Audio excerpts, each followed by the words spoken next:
So ngayong araw ay papakita ko sa inyo kung gaano ako kagwapo. Iinumin ko tong pispa na to. Itong napakahugaw na tubig. Iinumin ko to at ipapakita ko sa inyo kung gaano ako kagwapo. Kulang ang umiinom dito kasi sila hindi umiinom dito kasi maarte sila.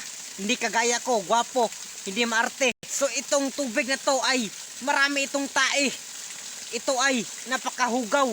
Marami ditong nalilibang, natatae dito mga tao. Kaya kahit madirte dito ay inumin ko to para sa inyo kasi gwapo ako.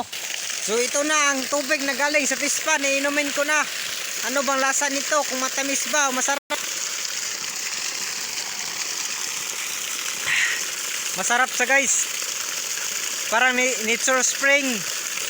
Iba ang tubig dito guys, masarap. May lasang asukal. Parang gusto kong tumikim ulit kasi nasasarapan ako sa kagwapo ko. Masarap talaga guys. Hindi siya nakakasawa. Ito yung parang buhay. Buhay ko na dito. Tubig.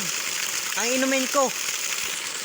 Itong tubig guys. Galing doon sa doon sa taas. Doon sa taas ng niyog, galing dito sa butong, kaya matamis. Iinom tayo ulit kasi uhan-uhan na tayo.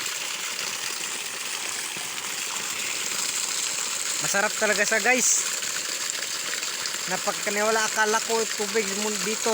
Ito ang tubig na nature spring at ito ang tubig na palaging iniinom ng mga gwapo.